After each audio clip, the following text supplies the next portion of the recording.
Hello everyone, it's your boy back at it again with another video, and this time we're going to be talking about branding, as in like what do traffickers use to brand their victims, or traffickers trafficking traffics. What traffickers use to brand their traffics. You know what I'm talking about. So in all seriousness, there are certain things that traffickers use to brand their victims. Now, some of the things are used are tattoos and scars, plastic bracelets, burns and cuts, emotional and symbolic branding. That can be like emotional abuse, manipulation, stuff like that. So it can vary. Now, first, I do want to start off with the physical side of branding when it comes to human trafficking. Now, the physical side is obviously tattoos. Now, some of the tattoos can be like the trafficker's uh, initials. It could also be a barcode. It could also be a dollar sign.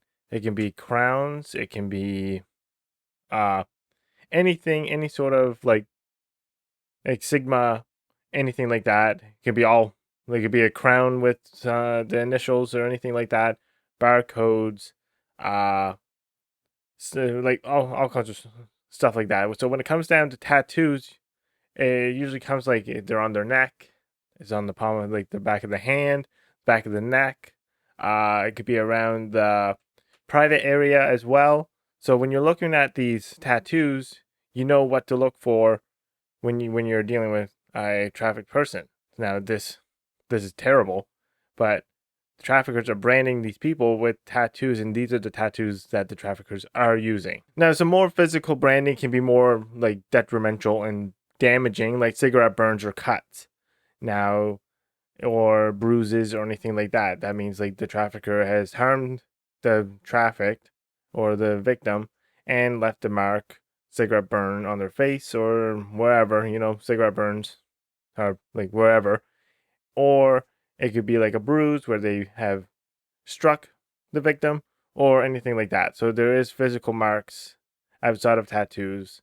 It could also be scars as well. Now, right now, I am focusing on the immoral love of human trafficking, but there's also instances where human trafficking was involved with human homeless people. Now, there was an instance in France where someone would have owned four homeless people, and the homeless people would go around beg for money, and then they'd give up all their money to their owner, which was just insane. That's just insane. So it's not all about the adult content or prostitution or anything like that. There's also, it's just a means to make money. So if you control somebody, you can make money off them.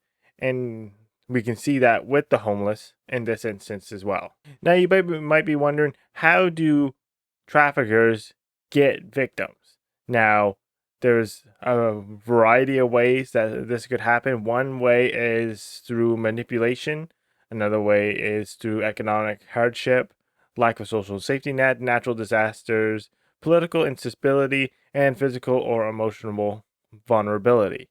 Now, there's also certain manipulation tactics that traffickers use as well, and we'll get to that here in a sec. But I do want to focus on the why behind and how traffickers use this stuff. So, economically, if you give someone money, they will look up to you, and then you can manipulate them and say, hey, if you want more money, you got to do this for me.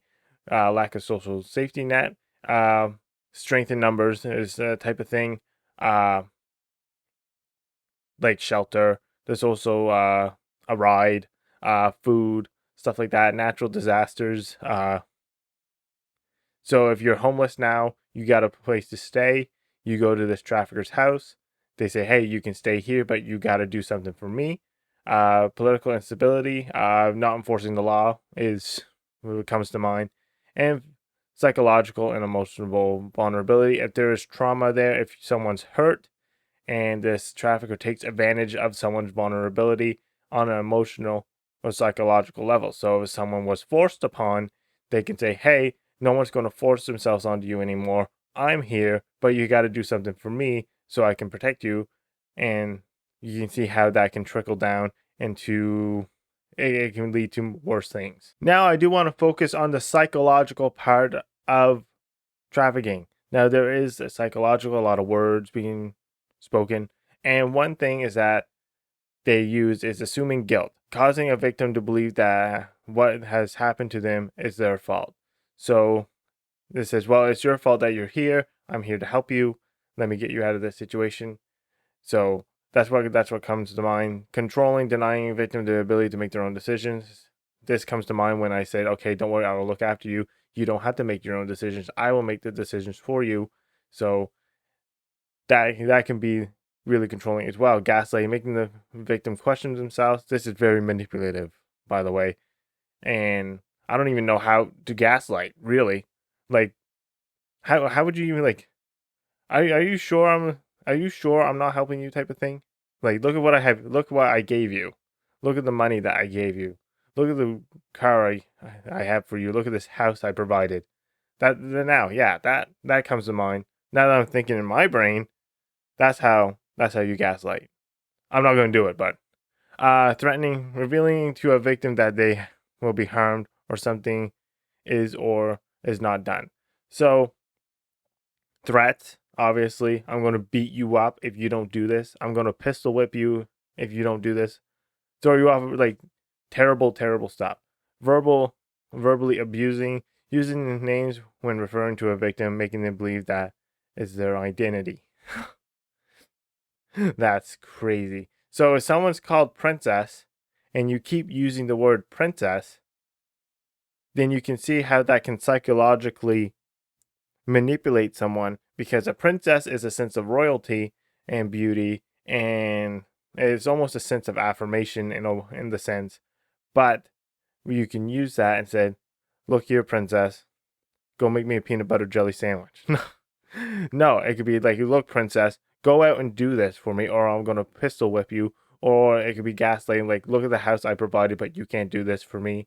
Or like questioning. That there's a lot of manipulation tactics here. So some things to watch out for and some examples of what this manipulation and verbal manipulation looks like. It's like someone that constantly allows another to speak for them and requests permission to speak. So if I have like a medium between me and someone else, like I'm not allowed to speak, you take it up with this guy. Or someone says, don't worry, I'll handle this, and they speak for me, that's a sort of like a controlling sense.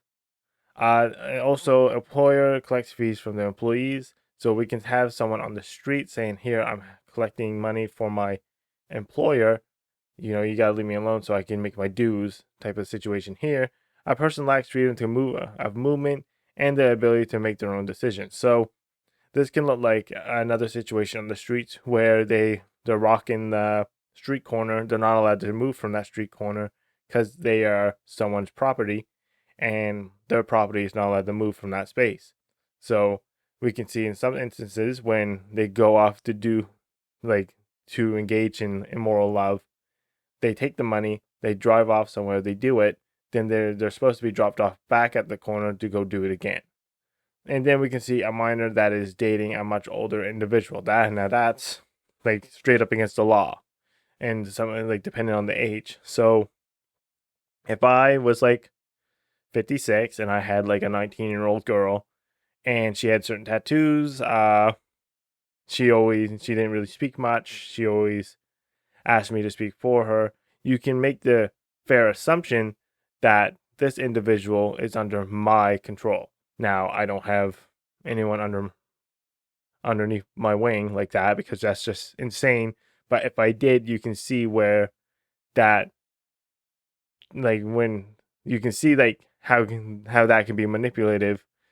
Like, if I was rich and I had all this stuff and I had a 19-year-old girlfriend, it could be like, look, all the stuff I gave you, now you got to do this for me. It's like, and it can get worse because, like, oh, my friends want to have their way with you.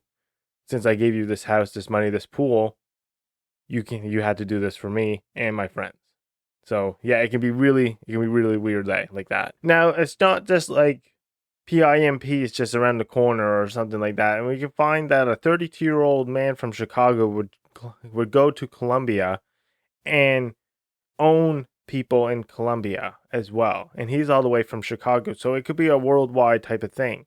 He got caught and arrested for his crimes, but we can see that he's traveling all the way to Colombia and he owned 30 people.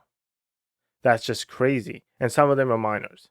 Now he got caught doing this and he owned people.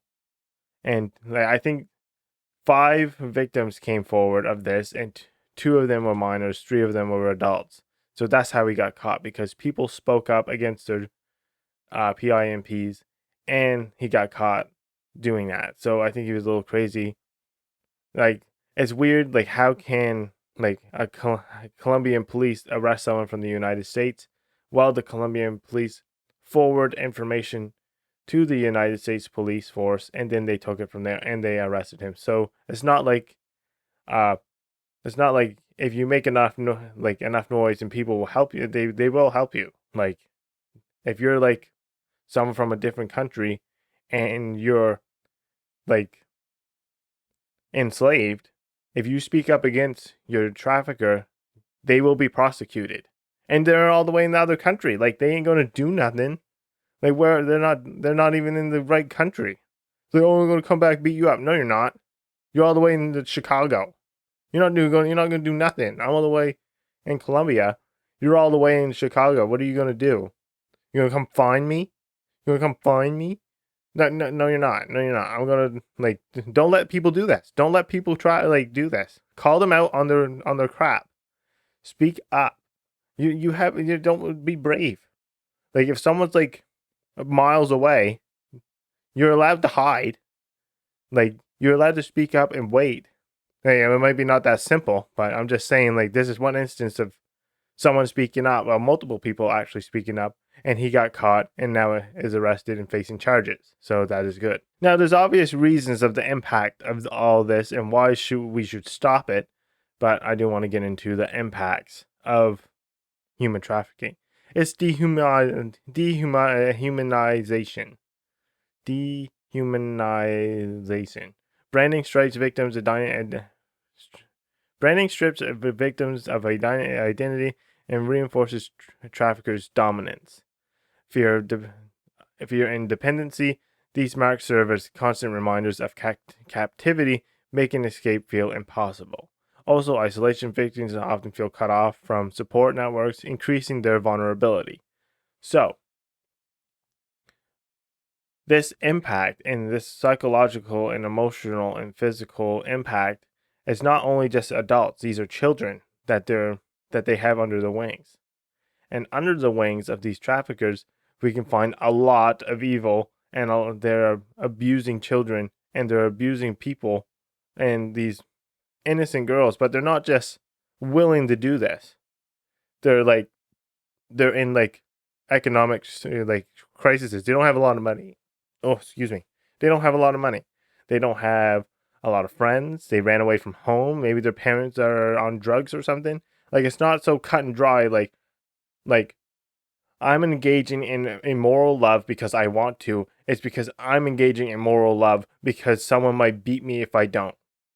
Like, that's what it comes down to.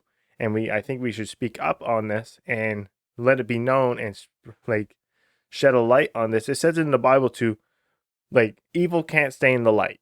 So I want to do my part, shed my light, shed God's light on this situation, and maybe I can help people along the way speak up against their traffickers, or even like maybe some victim will go to the police, or from this, like, some help can be done. So I just hope that God's light can be shown through this, and I can get people motivated to do something or stand up for themselves, so they don't have to get beat anymore. They can go live their lives. They don't have to get tattoos. They don't have to be enslaved like this.